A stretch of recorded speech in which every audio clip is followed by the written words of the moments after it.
donne ce soir de nous retrouver en ce lieu. Nous remercions notre papa pour la confiance qui ne cesse de renouveler à notre égard.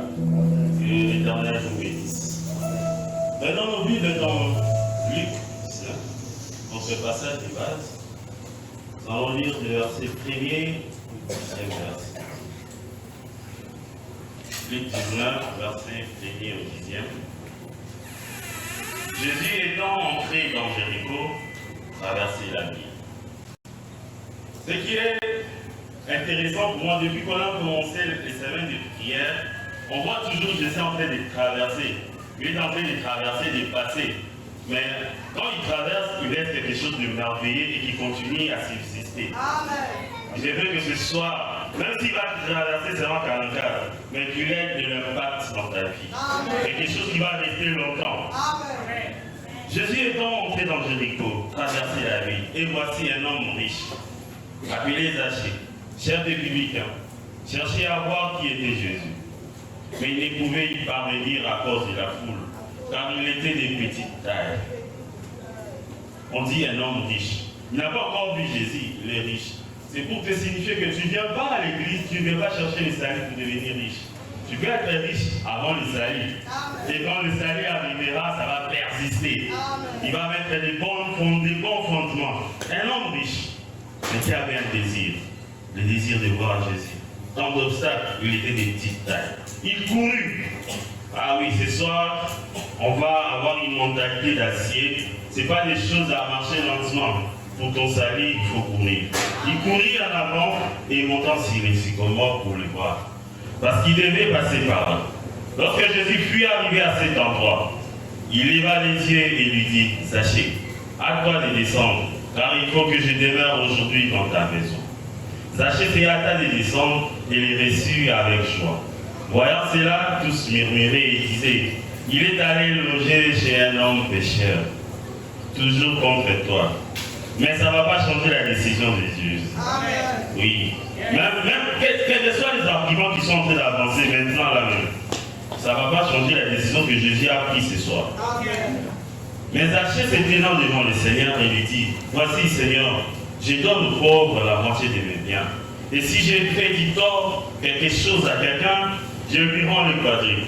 Jésus lui dit, le salut est entré aujourd'hui dans cette maison. En fait, quand nous lisons le verset 9, nous avons en même temps l'impression qu'il s'adresse à Zachée, mais en même temps il témoigne. Parce que Jésus l'a juste appelé, mais un cœur disposé, une mentalité hors du commun. Il dit déjà, il ouvre son cœur à Jésus, et Jésus dit, le salut est entré dans cette maison, parce que celui-ci aussi est un enfant, est un fils d'Abraham. Que Dieu t'identifie ce soir. Oui, peut-être qu'il y a eu un temps où tu t'es retiré de la maison de Dieu, mais qui t'identifie ce soir, ils disent aux autres, lui aussi c'est un fils d'Abraham. Laissez-le entrer, laissez-le entrer. Car le Fils de l'homme est venu vous chercher. Il est venu te chercher et te sauver parce que tu étais perdu. Seigneur Dieu, parle-nous ce soir. Zachée, un chef de publicain. Quelqu'un riche, quelqu'un qui travaille là où nous tous, nous pouvons imaginer travailler. Là où on gère l'argent. Ça se passe bien là-bas. Là où on récolte des impôts, ça se passe bien là-bas. Parce qu'il y a toutes sortes de trafics. Il y a toutes sortes de péchés. On peut se réveiller riche d'un coup parce qu'on a joué un mauvais tour à quelqu'un. On peut se réveiller riche d'un coup parce qu'on a volé de l'argent de l'État. Tout était bon pour lui. Sachez, il était le chef de tout cela. Donc, ceux qui moins pourcentage à Zachée, il fait ça. Un homme fort, riche, qui vivait dans Jéricho. Mais cet homme, malgré sa richesse, malgré tout ce qu'il avait, manquait quelque chose. Ce soir, le thème qui nous est donné, c'est posséder la même mentalité que Zachée. Posséder la même mentalité que Zachée. La mentalité, c'est quoi? La mentalité, c'était un fondement qu'on se place, sur lequel on se base selon les expériences que nous avons eues de la vie. Parce que mon père s'est marié à une fille, à une femme blanche. Moi, quand on me dit, il y a une femme blanche, le pasteur te dit que Dieu m'a montré que tu vas trouver une femme blanche. Ta mentalité déjà te dit, n'a pas vu mon père là, Parce que dans ma mentalité, je me suis forgé quelque chose. Je me suis dit, c'est ça la mentalité. La mentalité est par rapport à une société. Tu veux avoir une adhésion dans une société. Tu veux vivre comme les ingénieurs, tu veux vivre comme les médecins, il faut posséder leur mentalité. Jéricho, une ville où il y a le commerce. Jéricho qui veut dire à Rome. Zachée vivait et Zachée gagnait la vie. Mais il manquait quelque chose. Qu'est-ce qui fera que Zachée puisse sortir tête haute et rencontrer son salut? C'est parce qu'il avait une autre mentalité, une autre disposition du cœur, un autre fondement et tout ce que les autres avaient. Nous verrons que le chapitre 18, Jésus va rencontrer aussi un homme riche, un jeune homme riche. Et ce jeune homme-là ne va pas saisir cette opportunité parce que sa mentalité était de s'attacher au bien. Il était attaché au bien et il laissera passer Jésus. Je t'en supplie ce soir, mon frère, ma soeur, ne laisse pas passer Jésus. Ne possède pas cette mentalité qui permettra à Jésus de te parler et après tu dis je ne saurais pas faire ce que tu me demandes. Je te laisse passer, tu gardes le bien. Possédons la même mentalité que Zachée. Zachée est prêt à tout abandonner, à tout laisser, à tout donner aux pauvres et de recevoir le salut. Parce que le salut, c'est un grand paquet qui contient tout. Amen. Quand on possède Jésus, on possède tout. Parce qu'on ne vient pas à Jésus pour chercher des véhicules. On ne vient pas à Jésus pour chercher des maisons. Il les donne aux païens. Il permet aux païens de les avoir. Il permet même aux féticheurs d'avoir des maisons. Amen. Et à combien plus forte raison ne te donnerait pas à toi? Pourquoi nous venons à Jésus avec ces critères? Nous venons avec des histoires comme ça. On écrit en bas, Seigneur, bénis-moi. Si tu ne me bénis pas, Seigneur, je vais aller ailleurs. Une mentalité qui menace Jésus. Une mentalité menaçante. Tu menaces le Christ. Tu dis, si tu ne me bénis pas, je vais ailleurs. Tout ce que je viens chercher auprès de toi, ce que tu me donnes, c'est que tu as entre tes mains. Tu ne vois que ce qu'il y a entre les mains du Seigneur et tu le cries en bas. C'est tout ce qui réside ta vie chrétienne. Tu veux que Jésus te donne. S'il ne te donne pas, tu vas chercher d'autres moyens. Ce n'est pas de cette mentalité-là qu'était animé Zachée. Ou d'autres chrétiens qui écrivent en bas, Seigneur, je te glorifie. Seigneur, tu es digne. Mais tout petit, il écrit, Seigneur, s'il te plaît, j'ai besoin de 1000 $.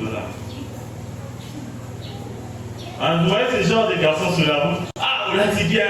Ah, demandez mon petit et l'autre. Souka. Viens, moi 2000. Moi 2000. Ah, c'est cette mentalité-là qu'on prend. On les copie aussi quand on vient auprès du Père. On écrit en cas, tu es glorieux, tu es bon, tu es dit. Mais tout petit, Seigneur, en réalité, si tu me vois ici, c'est parce que je manque de quelque chose. En réalité, ce n'est pas toi que je suis venu chercher. Mais on m'a dit que toi tu donnes, et quand tu donnes, on ne devient pas fou. Je peur juste d'aller chez les féticheurs. Je suis venu discuter avec toi. Discutons, réglons ça à l'amiable. Je te glorifie, tu me donnes. Mauvaise mentalité. Ce n'est pas cette mentalité dont sera question ce soir. La mentalité dont sera question ce soir, ce n'est que Jésus. Tu ne glorifies que le Seigneur.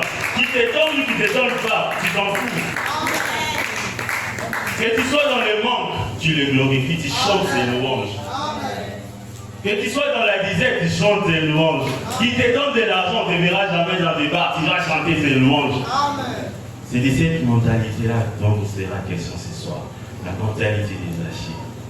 Zachée qui accepte de perdre tout ce qu'il possède. En fait, quand vous voyez les termes, vous sentez que c'est un ordre. On dit posséder la même mentalité que Zachée. C'est une instruction.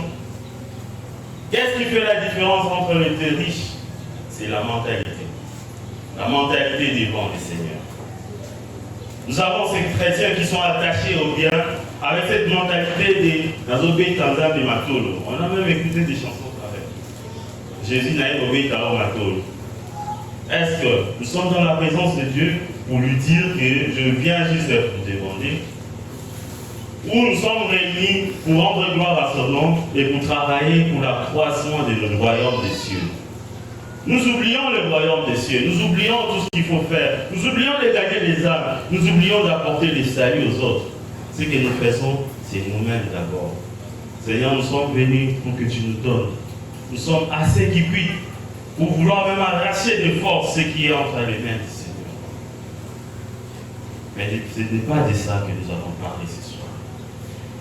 Mais prenons notre premier point, les mentalités à renverser dans le corps du Christ, dans l'église corps du Christ. Les mentalités à renverser dans l'église corps du Christ. Nous sommes dans la mission. Notre convention, c'est la mission de 4-5. Le salut est entré dans ta maison. Le salut dans chaque maison. Lorsque nous lisons Luc 1, 38, l'ange qui apparaît à Marie, et Marie qui répond, je suis ta servante. Qu'il me soit fait selon ta parole. Nous sommes dans une mission. Et notre mission, c'est attirer les autres au royaume. C'est d'apporter les saluts. Et ces saluts, qu'est-ce que ça vient faire? Ça fait deux choses. Le salut commence d'abord par transformer toi-même. Il faut que tu sois d'abord transformé. Tu ne peux pas dire que je vais traiter les autres, je vais apporter la parole, tant que toi-même tu n'es pas transformé. Pour avoir la mentalité des Zachée, on commence d'abord par être transformé soi-même. Marie qui dira, qu'il me soit fait selon ta parole. J'accepte d'être transformé. J'accepte en tant que jeune fille de perdre tous ces privilèges, de porter Jésus pour que le salut arrive dans le monde entier. C'est ce qu'a fait Marie. Elle a abandonné la fierté, elle a abandonné tous les hommes, elle a abandonné tout ce qu'elle avait comme privilège, elle a accepté d'être critiquée. Aujourd'hui, mais tu as accepté d'être critiqué et porter Jésus. Amen. Mais tu as accepté de perdre le privilège de ce monde et continuer à porter Jésus. Amen. Marie a accepté de porter Jésus. Elle a accepté de perdre tout ce qu'elle avait. Et la deuxième chose, lorsqu'on se transforme, lorsqu'on est transformé par le salut, lorsqu'on est transformé par Jésus, la deuxième des choses, on prend en charge le reste. Le reste, c'est la continuité du royaume. Lorsqu'on a accepté d'être transformé, après, on continue à transformer les autres parce qu'on a connu le salut. Mais qu'est-ce qui nous empêche? Il y a des mentalités qui nous empêchent de dispenser les saluts aux autres. Il y a des mentalités qui nous empêchent d'apporter les saluts au loin. C'est que nous-mêmes, nous avons les scepticismes. Le scepticisme, c'est les doutes. Tu as cru en Jésus. Jésus t'a transformé. Mais tu continues à douter encore de Jésus. Tu continues à douter de ce qu'il peut faire. Le scepticisme, la première mentalité à bannir lorsqu'on veut avancer dans le salut. Tu as cru. Tu sais que c'est lui le sauveur. Tu sais que c'est lui qui veut transformer la vie. Mais tu continues à douter. Nous le voyons dans 2 Rois 7, 17 à 20. On vient de dire, Élisée dit que demain, il y aura un miracle. Mais l'officier dit, même s'il fallait que Dieu fasse un miracle, cela n'arrivera pas. Combien de fois ne disons-nous pas ça? Combien de fois nous ne maudissons pas nos propres prières? Tu as prié, mais après avoir examiné comment est-ce que le monde est en train d'avancer, après avoir examiné tous les paramètres, tu deviens sceptique. Tu te dis, il n'y aura point de salut pour nous. Cette mentalité ne te permettra pas de vivre le salut en entier. Cette mentalité ne te permettra pas de vivre le salut. Tu doutes de ce que Dieu peut faire dans ta vie. Hier, nous avons prié. Nous avons dit que même la mouche qui a apporté le morceau de corps doit revenir. Mais nous avons vu que les sœurs, qui ne dépendaient que les sœurs de Lazare, le salut n'entrerait pas. Quelle mentalité as-tu ce soir? Quelle disposition de cœur as-tu? Viens-tu juste pour la forme? Viens-tu juste parce que tu dois prier ou on t'a invité? Mais toi-même dans ton cœur tu doutes. C'est vraiment pas sûr. Mais on va quand même pour faire beau, on va quand même pour respecter la personne. Celui qui m'a invité, c'est quand même le pasteur. Je dois quand même m'asseoir avec tout ce qu'ils vont dire. Je n'y crois pas. Jésus traversait la ville. Mon frère, sais-tu c'est pendant ces moments que Dieu peut te visiter. C'est peut-être ce soir que Jésus apportera le salut qui entrera dans ta famille. Ne négligeons pas la parole de Dieu. Ne négligeons pas les moments que Dieu nous donne d'être devant lui, d'être devant sa face. Et quand nous sommes sceptiques, comme nous doutons nous-mêmes, nous ne pouvons pas aussi apporter la nouvelle aux autres. Toujours dans deux voies. Nous allons voir que les lépreux arrivent, les Syriens ont fui, ils ont récupéré les histoires pour eux-mêmes. Mais après, ils vont dire, aujourd'hui c'est un jour de bonnes nouvelles. Oui, je viens de dire que ce soir est une soirée de bonnes nouvelles. Moi, je crois à ce que Dieu peut faire. Il m'a transformé, il m'a récupéré, il m'a donné ce que j'ai aujourd'hui. Mais je ne suis pas avec lui parce qu'il m'a donné. Je suis avec lui parce que c'est lui qui m'a aimé les premiers. Son amour est incomparable. Je ne peux même pas le comparer à ce qu'il m'a donné. C'est pourquoi je l'annonce aussi aux autres. Es-tu prêt à annoncer Jésus aux autres? Quand toi-même tu es sceptique, tu ne crois pas à ce qu'il a fait, à ce qu'il peut faire. Tu ne crois même pas qu'il y aura un miracle dans ta vie. Tu ne crois même pas que le salut peut t'atteindre. Arrêtons d'être sceptiques. Croyons totalement et entièrement à ce que Dieu nous dit. La deuxième des mentalités à bannir, c'est l'égocentrisme. Nous sommes tellement égoïstes. Quand on nous dit, prions pour les frères, les sœurs, et juste une prière, Seigneur, c'est fini. Mais quand le pasteur dit, si quoi, c'est que tu vas posséder là, doit venir chez toi. On va même vous arrêter en tapant les mains. Arrêtons, on va passer à notre sujet. Je ne suis pas contre cela, mais cela des fois aussi démontre l'égoïsme que nous avons. L'égoïsme spirituel. On te demande de prier pour ta famille, tu prends juste quelque chose, Seigneur Dieu béni. Alors que tu connais les détails, tu connais ce qui dérange ta famille. Est-ce que le salut atteindra ta famille? Est-ce que le salut atteindra tes proches? Lorsqu'on est égoïste, la mentalité d'égoïsme ne nous permettra pas de connaître le salut et d'en partager aux autres. Amen. Zachée n'a pas été égoïste. Il n'a pas dit à Jésus, bon, tu ne peux pas entrer dans ma maison parce que les autres là, ils me critiquent déjà. Donc allons quelque part de bien, on va parler. Non. Il a commencé par verser son cœur et à ouvrir la porte de sa maison. Combien d'entre nous avons ouvert les portes de nos maisons à Jésus après avoir été transformés? Parce que c'est ça la mission. Tu es sauvé seul et tu viens à l'église seul. Et quand tu rentres à la maison, le cœur est bloqué par nous. Mais ce qu'on dit, arrête d'être égoïste. Partage la bonne nouvelle. Amen. Partage la bonne nouvelle. Les lépreux sont rentrés dans la vie, ils ont dit, il y a une bonne nouvelle. Jésus t'a visité, il t'a transformé. Mais tu le gardes nous, toi-même. Sachez amener Jésus dans la maison. Nous verrons un autre sens d'égoïsme dans Matthieu 17, verset 4. Puis a pris la parole et dit à Jésus, Seigneur, il est bon que nous soyons ici. Si tu le veux, faisons ici 3 abris. C'est ce que vous faites.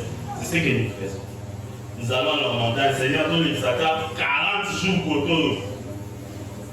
Pendant que les autres qui sont restés là-bas, à la maison, ils ont aussi besoin de Jésus. Ils ne savent pas où en trouver. Ils entendent parler de Jésus comme Zachée, mais ils ne savent pas comment l'atteindre. Ils ont peut-être des faiblesses, ils sont des petites tailles. Ils ont peut-être des faiblesses, ils ne savent pas prier. Ils ne savent pas comment commencer. Ah, je vous dis, c'est tellement merveilleux de croiser quelqu'un. Une fois que tu lui parles de Jésus, il sent comme s'il a trouvé tout l'or du monde. Il avait tellement un besoin à lui, mais il ne savait pas comment trouver Jésus. Arrêtons d'être égoïstes, s'il vous plaît. Pourquoi quand on nous appelle à aller évangéliser, on se retrouve qu'à un petit nom? Pourquoi? Nous sommes tellement égoïstes. Nous avons cette mentalité-là, nous conservons Jésus pour nous-mêmes. C'est comme si, lorsque nous invitons les autres à suivre à Jésus, il y a tellement peu de choses entre les mains du Seigneur qu'ils seront tellement nombreux qu'on ne saura plus avoir à mentir ce qu'on dénonce. Ah, de côté. Parce que le niveau au Sénégal là, ils ont un niveau réel. Un milliardaire qui vient lui dire, viens, ça va 1000 francs. Il peut dire à son genre encore, fais ça. Parce que ce que tu as demandé n'est pas à son niveau. Jusqu'à présent, vous n'avez pas demandé. Mais laisse venir les autres à Jésus aussi. Parce qu'il en a assez. Il en a tellement qu'il pourra distribuer à tout le monde. Laissez venir les autres à Jésus. Même quand c'est tout le monde, ça sera les mondes entiers. Plus les extraterrestres qui viendront à Jésus, il ne manquera pas de quoi nous donner. Et la troisième mentalité à bannir de l'Église, c'est l'actophobie. L'actophobie, c'est la peur de toucher ce qui est sale. C'est là, c'est une prostituée qui passe à côté. Tu regardes au loin. Mais toi, tu as Jésus. Aucune personne n'est assez sale pour ne pas être purifiée par le sang de l'agneau. Est-ce que c'est parce que c'est une prostituée, c'est un voleur que tu dois t'éloigner, ne pas lui parler de Jésus? Nous avons tellement cette phobie, la peur de toucher ce qui est sale. C'est un magicien. Mais ces magiciens, des fois, la nuit, qui ne dort pas, ils cherchent une porte où sortir, comment sortir. Ils cherchent une issue, comment sortir de ces mondes-là. Mais toi, tu as Jésus, tu le gardes. Tu dis que c'est là, c'est un magicien. Moi, je ne vais pas le toucher. D'ailleurs, quand il arrive, tu ne le salis même pas. Ennemi spirituel. Tu passes de côté. Dieu nous demande de chasser cette mentalité. Les salis doivent atteindre à tout le monde. Tu as été transformé, va vers ceux qui sont perdus. Va les chercher, ramène-les à la maison. Tu sais ce qui est merveilleux? À chaque fois que tu ramènes quelqu'un à Christ, faites une allo là. Et là, je me demande, parce que le jour on sera commencé à faire liste, il y a combien de fêtes au sein de ça dans l'eau là? C'est juste en passant. Combien de fêtes au sein ici dans l'eau? Et combien de fois ton nom a été cité? Parce que tu as ramené quelqu'un à Jésus. Mais toi, tu as peur de toucher ce qui est sale. Ceux qui sont dans les péchés. Je ne te dis pas de toucher ce qui est sale pour en pratiquer. Mais tu as peur de toucher la personne qui est dans le mal. Tu as peur de le prendre, de l'amener vers Jésus. C'est parce que tu as la phobie de ce qui est sale. Nous verrons cet exemple dans Luc 19, verset 7.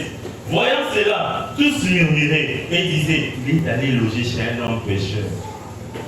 Dans la foule, il y avait aussi les serviteurs de Dieu. Il y avait aussi les serviteurs du temple. Il y avait les disciples. Il y avait tout le monde. Il y avait ceux qui étaient guéris. Mais quand ils voient Jésus aller chez Zachée, on dit, il est allé loger chez les pécheurs. Frères et sœurs, nous avons tous été rachetés par le sang. C'est pourquoi vous verrez le geôlier quand il voulait se tuer. On lui dit, nous sommes tous là. Dis à ton ami, nous sommes tous là. Moi aussi Jésus m'a racheté. Nous sommes tous là, ne crains rien. Tu as peut-être combien de péchés, nous sommes tous là, nous avons été pardonnés. Amen. Nous sommes tous là, il nous a ramenés. Nous sommes tous là, il nous a aimés les premiers. Ne te donne pas la mort.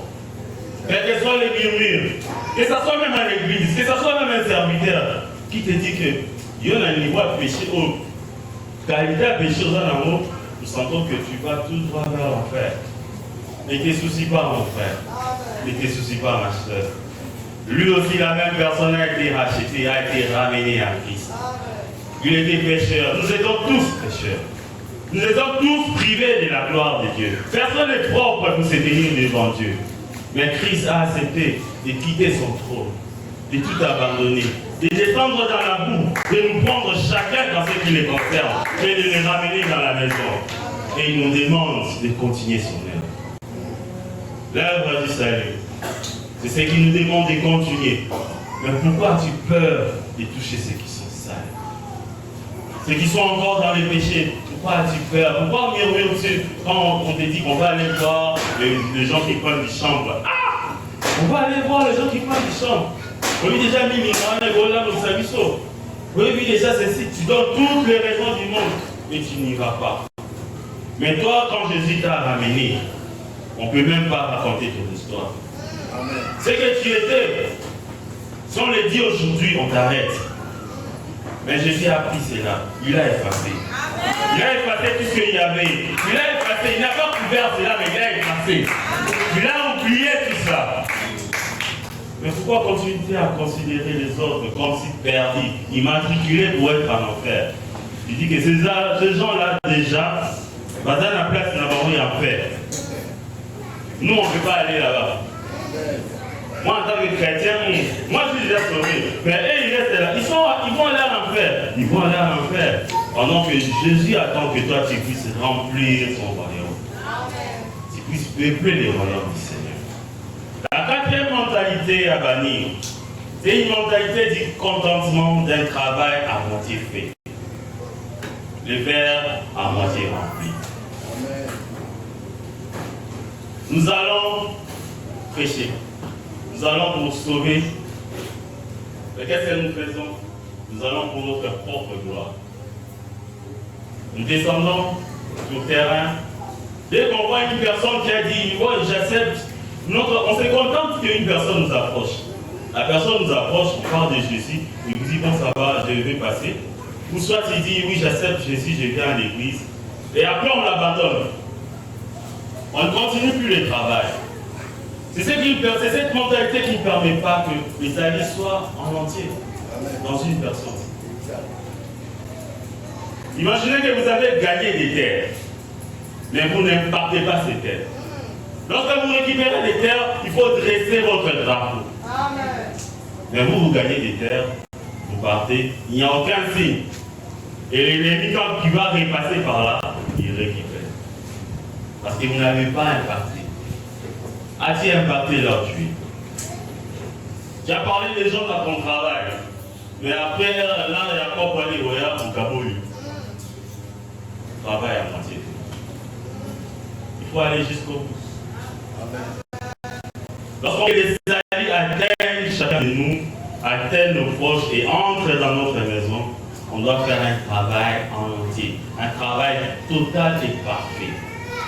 Tu ramènes quelqu'un à Christ, continue à les suivre. C'est pas pour rien qu'on nous dit, le samedi, il y a enseignement. Oui, tu as connu Christ, on doit t'apprendre comment marcher. C'est comme un enfant qui vient de naître. Vous avez dit que bon, comme il est né, c'est fini. On les laisse là à débrouiller, à s'allier. Qu'est-ce qui va arriver? À pourquoi? Parce qu'il ne connaît pas encore. Vous devez les tenir par la main, les guider. Mais est-ce que toi qui as été transformé par Christ, fais-tu ce travail totalement? Qu'est-ce qui arrive encore? Nous renversons les autels et nous ne bâtissons pas l'autel pour Dieu. Nous arrivons quelque part, nous ravageons les autels du diable. Nous détruisons tout ce qu'il y a. Mais après, c'est comme si on était sur la montagne avec le prophète des Baals. On ravage leurs autels et puis on dit au peuple, descendons. On n'a rien fait. Un travail à moitié fait. Lorsque tu parles du salut à quelqu'un, fais en sorte que l'autel du Seigneur aussi soit dressé dans sa vie. Lorsque tu arrives quelque part pour un service, dès que tu détruis les œuvres du diable, installe l'autel de l'Éternel. C'est ce que nous ne faisons pas. Des fois, nous oublions. C'est parce que nous sommes aveuglés par la gloire. Quand on a vu que le témoin est parti, il y a un tremblement, ceci, cela, et puis on dit, on a gagné. Non, établis l'autel du Seigneur. Impacte le lieu. Tu es passé. Tu es dans ton travail, tu parles du Seigneur, vis tel que le Seigneur veut que nous vivons. Conduis pas tel que le Seigneur veut que je te conduise. Occupe cette terre-là. Ne te compromets pas. Ah, nous avons une vie chrétienne de compromis. Ça fait très mal. Amen. Je le salue. Et après, je me dis, moi, vers mon réseau, et ça, dans l'hôtel, on va dans un bar. Frère, voilà, je t'ai dit, sœur, je t'ai dit, quand tu es enfant de Dieu, comporte-toi comme un enfant de Dieu. Il n'y a pas de compromis à faire. Il n'y a pas de poules à suivre. Il n'y a pas des amis qui vont t'induire en erreur. Pour que les saluts soient effectifs, ne fais pas de compromis avec les diable. Quand tu te considères déjà sacré, mis à part pour Dieu, ne fais pas de compromis, je t'en supplie. Les gens vont tricher dans la salle, toi si tu triches un peu là, je vais demander pardon, je sais qu'il pardonne, tu triches. Mais tu ne sais pas qu'il y a un Zachée quelque part qui cherche Jésus. Et ce Jésus-là, peut-être qu'il avait vu au travers de toi. Mais quand tu vois tricher, tu te dis, mais à quoi ça sert de suivre encore Jésus? Donc on peut suivre Jésus et peut tricher aussi. Donc on peut mélanger les deux. Je t'annonce qu'il n'y a pas de compromis à faire.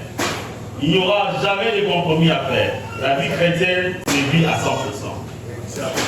Il n'y a pas de choses qu'on doit aimer selon les contextes. Tu vois, quand nous sommes à Paris, il arrive que des fois, Primis, on reprend. Il arrive aussi des fois, on peut se tromper, on va en boîte ou danser, parce que je suis à Paris, ou parce que je suis ami. Non, quand il faut dire non, on dit non. La sévérité avec laquelle tu vas gérer les saluts que tu as réussi fera en sorte que les autres accèdent aussi au salut. Si tu n'es pas sévère envers toi-même, ils vont considérer cela comme quelque chose de vil, quelque chose de... Alors que le salut, c'est la base. Très bien. Ne massacre pas les saluts que tu as réussi, mon frère. Cinquième mentalité, c'est le syndrome confusionnel entre ce qui est sacré et ce qui ne l'est pas.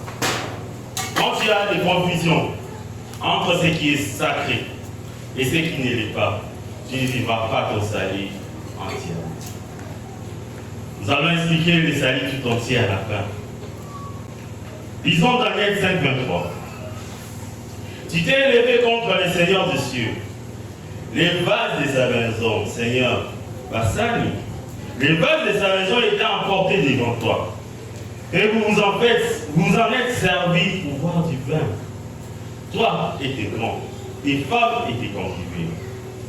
Ah, non, c'est juste une torche. Et ça va la torche chez l'église nationale qui est dans la salle là. Il faut savoir ce qui est sacré et ce qui n'est pas. Tout ce qui est dans la maison du Seigneur, de l'Éternel, est sacré. Prenez garde. Lorsque vous avez la responsabilité de gérer ce qui appartient au Seigneur, ne te trompe pas. Ne te dis pas parce que ce ne sont pas les ustensiles de la scène que je peux m'en moquer. C'est la maison du Seigneur. C'est ici qu'on invoque le nom du Seigneur et c'est ici qu'il descend pour rencontrer chacun de nous. Et il peut utiliser n'importe quelle histoire. Les bancs, les téléphones, les trépieds, les bacs, les paniers d'offrandes. Il peut utiliser toute autre chose pour manifester sa gloire. Mais lorsque toi tu prends les histoires de l'Éternel et tu l'utilises comme si ça t'appartenait, il se fâche. Ne confonds pas ce qui est à toi et ce qui est à Dieu. Même un simple clou qu'on a acheté au nom de l'Église, laisse ça pour l'Église. Toute chose là appartient à Dieu. Ne confonds pas. N'allons pas dans la confusion. Surtout à l'époque où le frère habitait dans des permanences. On confondait la permanence à sa maison. Quand il y a un petit moment d'égarement, on peut amener ses amis pour faire n'importe quoi. Tu as vécu le salut, tu as reçu le salut. Les autres, Zachée est en train d'observer la foule et Jésus. Zachée t'observe. Pourquoi dire que tu traites des histoires du Seigneur? Si tu les traites bien, ça peut les pousser aussi à monter sur le sycomore et attendre Jésus. Quelle est la mentalité que tu as vis-à-vis de ce qui appartient à Dieu? Il n'y a pas de petites choses. Tout ce qui appartient à Dieu est à Dieu. On ne le mélange pas. Arrêtons cette mentalité-là. C'est ce qui fera que Zachée ne comprennent pas que le salut est important.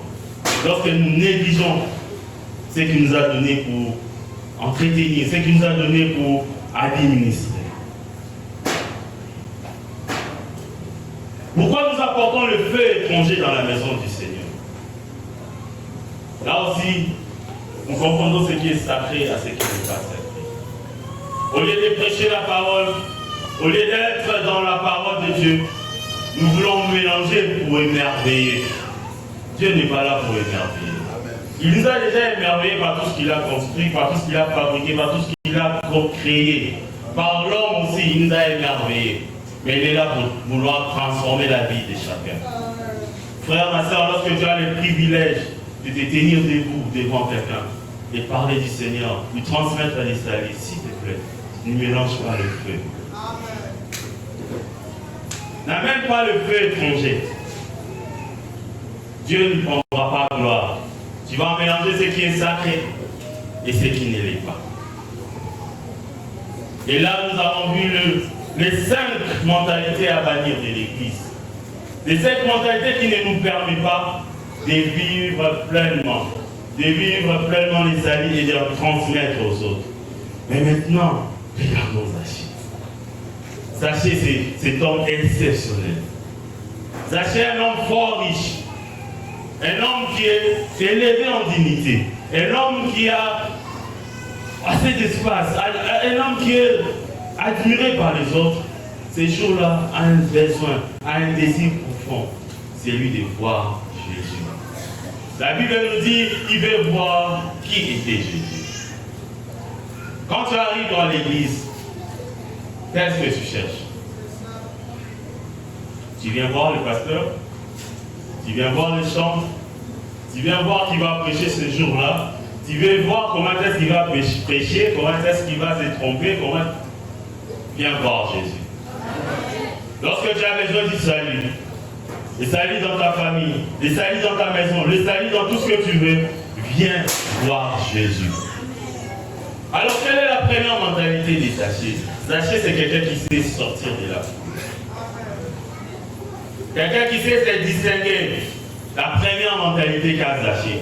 Lorsque tu recherches le salut, apprends à te distinguer. Ne fais pas du copier-coller.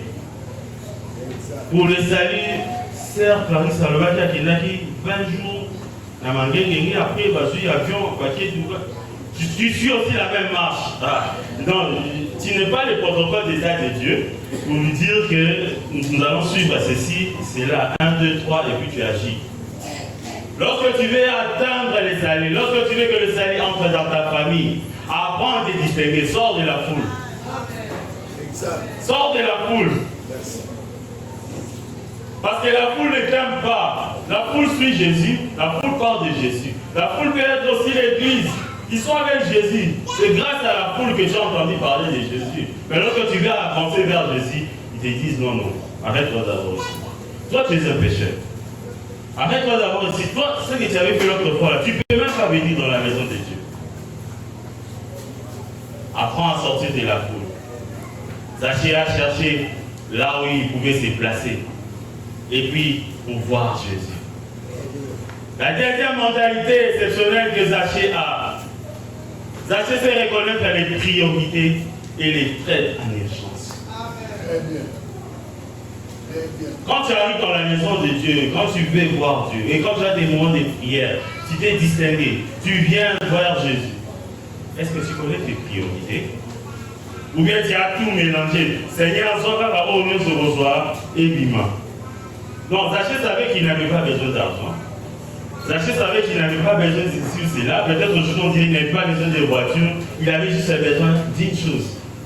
Voir qui était Jésus. Et sa priorité était qu'il y ait l'occasion de parler avec Jésus. Quand tu viens ce soir, viens-tu voir ceux qui tombent, viens-tu voir ceux qui sont secoués, viens-tu voir s'il y avait un miracle. Toi, tu ne viens pas pour ta propre vie. Viens d'abord pour ta propre vie. Il y avait la foule, mais Zachée est venu d'abord pour lui. Zachée est venu parce qu'il avait un besoin. Il a su chercher les moyens pour atteindre Jésus.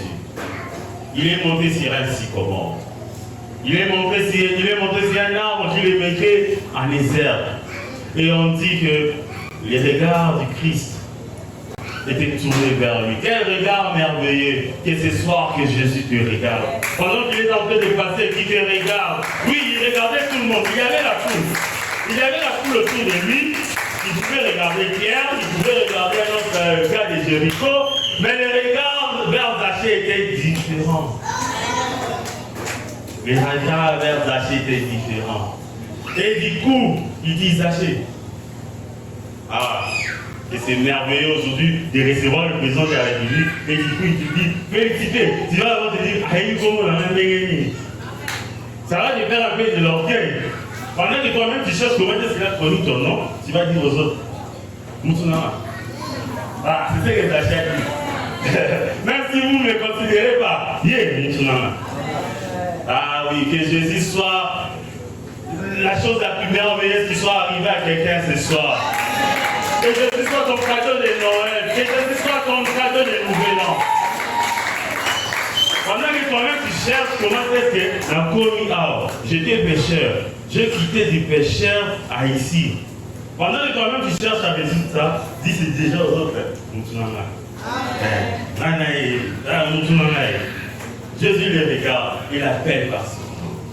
Il dit à toi de descendre. Oui, apprends à traiter avec urgence tes priorités. Pourquoi attends-tu demain? Pourquoi attends-tu que les curses finissent? Des fois même on cite un problème qui te concerne devant. On dit approchez-vous. Mais tu as honte. Zachée qui ne connaissait pas sa vie, qui ne connaissait pas ses corruptions. Mais quand Dieu dit Zachée, descends, il descend. Tu ne vas pas donner la modalité de faire avec Christ.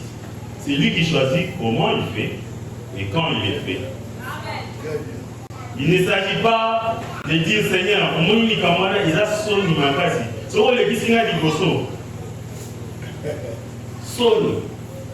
mais il te fait passer devant parce qu'il sait que tu es le chef des collecteurs d'impôts.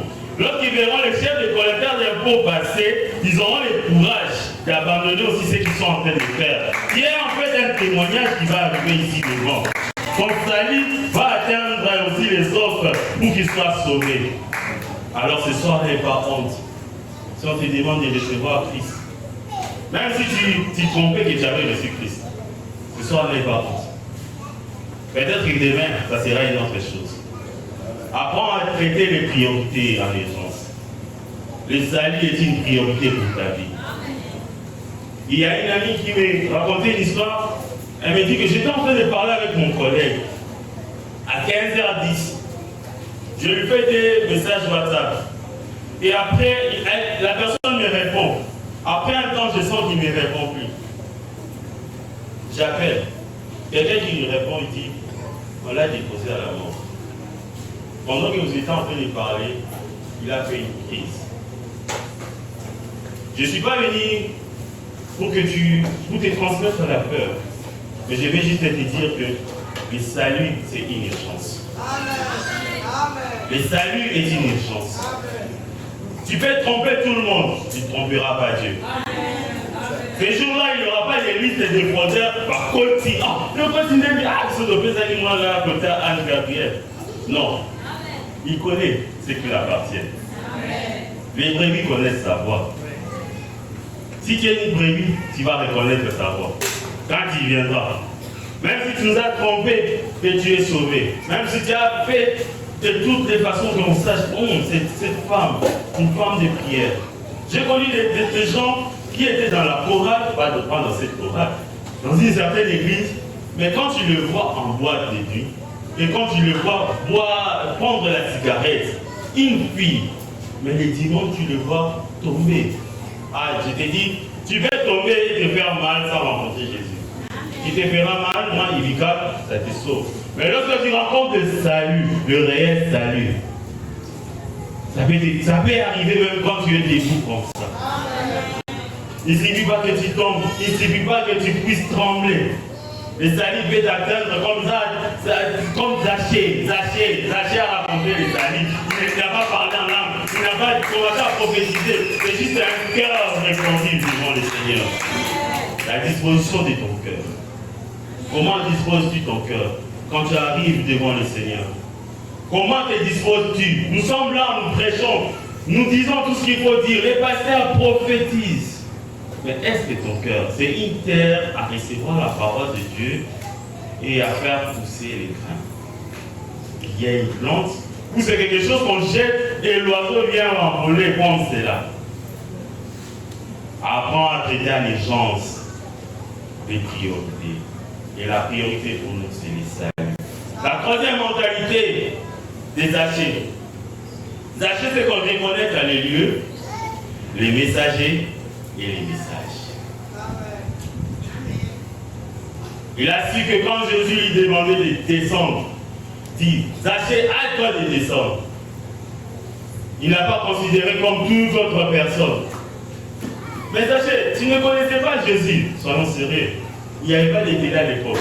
Zachée, tu ne le connaissais pas. Mais quand tu as entendu sa voix, tu as su que c'était lui.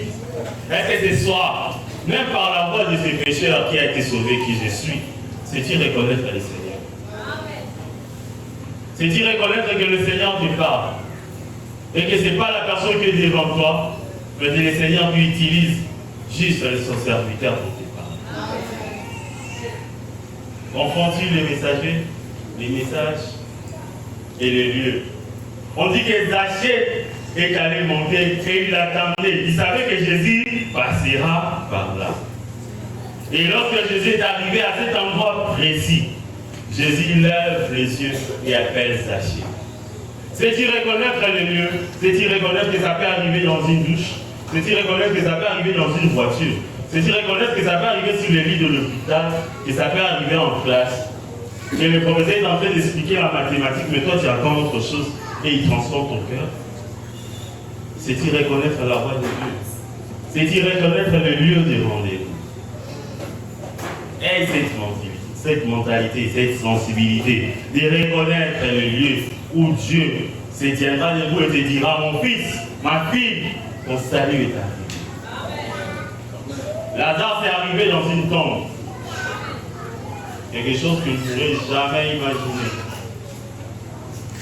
Que tu es déjà dans la tombe, ou comme les gens Matayaba, Astiko, les gens en train d'être transformés. Non, je te dis ce soir, peut-être que tu dis, Zachée encore c'est mieux. Et que ta situation est pire que Zachée. Oui, je suis venu te dire, Zachée c'est mieux. Même si toi tu es arrivé à ce niveau-là, je te dis que Lazare aussi existe. Et Lazare c'était dans la tombe, il n'avait même pas quelque chose à faire. Il ne savait même plus qu'il était vivant à l'époque. Il ne savait même plus ce qui s'est passé. Mais Jésus est arrivé, il l'a appelé, il dit Lazare, sors.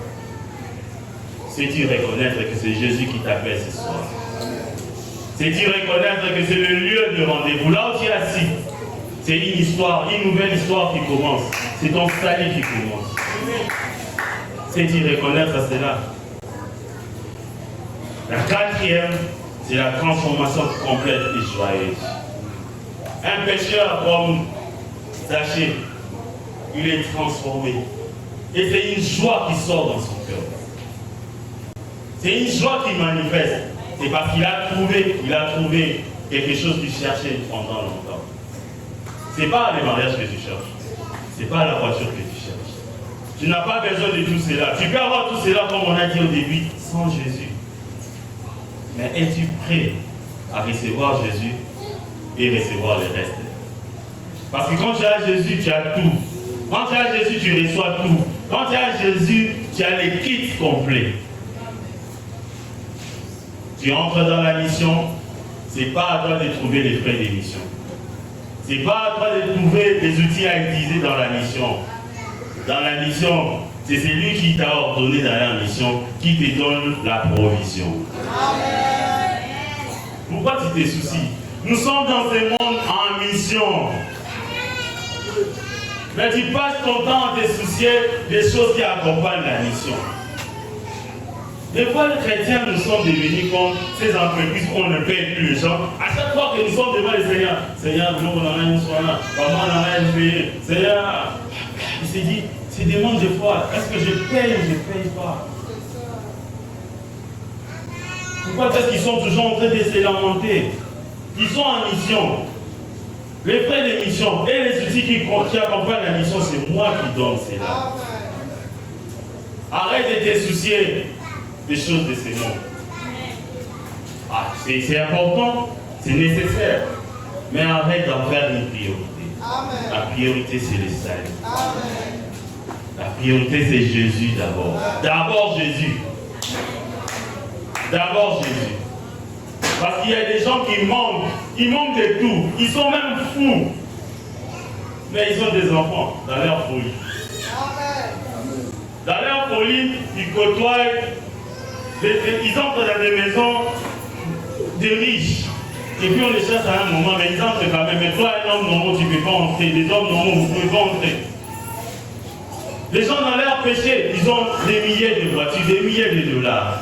Mais sans Jésus, tu seras comme Zachée. Tu vas chercher comment est Jésus. Sans Jésus, tout cela ne valent rien. Sans Jésus, ça ne sert à rien de gagner tout et de perdre son âme. À la fin des temps, on ne demandera pas qui a 10 000 $. Quand tu te prononces, bon, entre dans les saluts. Qui a 20 000, entre dans mon repos. Non, il fera grâce à ceux qui ont accepté les saluts ici sur terre. Il fera grâce à ceux qui l'ont pris, qui l'ont accueilli. C'est comme ces voleurs sur la croix. Il a crié au Seigneur sur la croix. C'est qui est merveilleux avec Dieu. Tu peux avoir juste 2 secondes avant ta mort. Mais il suffit de lui dire oui Seigneur. Et il prend soin d'effacer. C'est qui est merveilleux avec lui. Il efface. Dès que tu as dit oui au salut, il efface tout ça. Et la dernière des mentalités des Zachée, il a accepté de se débarrasser de tout objet dont la source est douteuse et impropre. Tu acceptes Jésus, mais téléphone, oh, mon père, il va sauver que tu continues à l'avoir. Aujourd'hui, nous serons dit, le salut, c'est quelque chose d'important, mon frère. Pas de compromis. Tu acceptes Jésus, il aura un tout, mets ça de côté. Ah oui. Ah oui. Tu ne vas pas venir élever Jésus pour tomber le téléphone et mon père là-bas. Le mot où il ne dit pas mon père là-bas, tu l'as escroqué. Autant moi, il m'a pas pour un téléphone, nous autres filmés, on nous est Goïba. Non, aujourd'hui, on est Dieu. C'est le Seigneur qui veut que ça soit ainsi. Amen. Le salut, il n'y a pas de compromis. Amen. Lorsque tu reçois Jésus, débarrasse-toi de tout ce qui a été péché. Amen. Pourquoi? Parce que le salut est holistique. Holistique, holos, qui vient de grec, qui veut dire en entier. Le salut, c'est tout homme. Dieu le donne à tout homme qui s'approche à lui. Le salut, c'est tout l'homme. Tout de toi doit l'appartenir. Tu ne vas pas dire que j'ai fait ceci. À un moment, quand je suis là, je suis dans les saluts. Il y en a qui m'ont salut. Après, il y en a qui m'ont moqué. Tout homme, tout l'homme et tout de l'homme, tout ce que tu possèdes doit servir pour le salut. Amen. Amen. Chrétien, un téléphone rempli de liens dont je ne vais pas dire le nom. Chrétien, des messages d'autres femmes. Par exemple, que tu es marié. Serviteur de Dieu, intercesseur, protocole. Mais tu as de la haine dans ton cœur. Tout ce qui t'appartient là sert pour autre chose. Tu ne te donnes pas à Dieu entièrement. Tu as choisi le parti à donner à Dieu. Ce sont les pieds, ce sont les genoux, parce que tu te mets un peu à genoux. Mais le reste, les yeux, c'est pour autre chose. C'est pas pour lire la Bible. Répands-toi. Les salut va être entier. Amen. Tout homme, tout l'homme et tout de l'homme. Tu ne viendras pas à Dieu à moitié. Tu ne viendras pas à Dieu parce que tu veux juste te donner à lui, mais ta voiture fait autre chose, fait des crimes la nuit. Tu ne vas pas te donner à Dieu et puis ton argent, ça nourrit des prostituées, ça nourrit de ceci, cela. Tout de toi doit appartenir à Dieu. Amen. Et c'est avec cette mentalité que nous allons voir réellement l'histoire. Chrétien, de tout ce que nous avons dit ceci, le salut c'est tout homme. Dieu le donne à tout homme. Amen. Le salut c'est tout l'homme. Toi en entier. Et le salut c'est tout de l'homme. Que Dieu bénisse sa parole.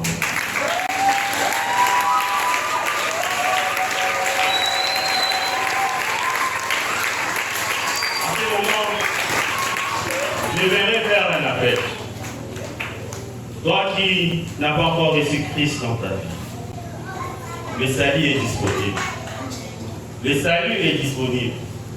Nous sommes encore sur la terre, la trompette n'a pas encore sonné. C'est un cas que tu dois traiter en urgence. C'est une priorité. N'aie pas honte. Lève ta main, avance ici. serviteurs prieront pour toi et te montreront comment suivre Jésus. Si tu n'as pas encore reçu Christ dans ta vie, prends la décision ce soir de suivre Christ. De suivre le salut, d'avoir le salut dans ta vie. Et toi qui as oublié, qui as baissé les bras dans ta marche avec Dieu, répands-toi, reviens à lui. Nous allons fermer les yeux. Et nous attendons. Toi qui veux revenir à Dieu, toi qui veux accepter Jésus dans ta vie, ce soir tu as pris la décision d'accepter Jésus, d'accepter le salut dans ta vie, que le salut entre dans ta maison, que tu puisses être transformé réellement. N'hésite pas mon frère, n'hésite pas ma soeur. C'est un dossier que tu dois traiter en urgence. Et toi qui veux revenir, tu as abandonné le Seigneur pendant un temps. Tu veux revenir à lui, tu veux t'accrocher et continuer ta marche. Donner tout de toi, donner tout ce qui t'appartient à lui, que ça soit à lui seul. N'hésite pas ce soir. N'hésite pas à venir vers lui. Il a les bras ouverts, il t'attend. Il t'attend de revenir à la maison. Il te veut à la maison. Il veut te voir. Il veut te tenir dans ses bras. Il veut partager les repas avec toi comme il a fait avec Sacha. N'hésite pas, mon frère, ma soeur. Élevons nos voix, glorifions le Seigneur pour le salut qu'il nous accorde. Élevons nos voix, glorifions le Seigneur pour tout ce qu'il a fait pour nous. Remercions le Seigneur pour ce qu'il est dans nos vies, pour ce qu'il a accompli. Ne reste pas muet, n'attends pas la musique. Lorsqu'on a rencontré le salut, on est joyeux. Lorsqu'on a rencontré le salut, on n'attend pas que Jésus te donne des applaudissements pour que tu apprennes à donner, pour que tu apprennes à pardonner. Lève-toi et prie le Seigneur. Oh Seigneur Dieu. Jésus. Nous sommes infiniment reconnaissants. Merci pour le salut que tu as accordé à chacun de nous. Merci pour la vie que tu as accordée à chacun de nous. Merci pour la transformation. Merci pour la transformation de chacun de nous, Seigneur Dieu. Merci pour ton salut. Que tu puisses visiter chacun de nous, visiter chacun des membres de cette église, visiter nos familles, nous donner, Seigneur, la mentalité des hachés. Cette mentalité, Seigneur Dieu, de savoir traiter en urgence ce qui est prioritaire. Et la priorité, c'est le salut. La priorité, c'est le salut. Mon frère, ça m'étonne que tu restes encore silencieux, que tu restes encore assis, que tu ne réalises pas ton propre salut.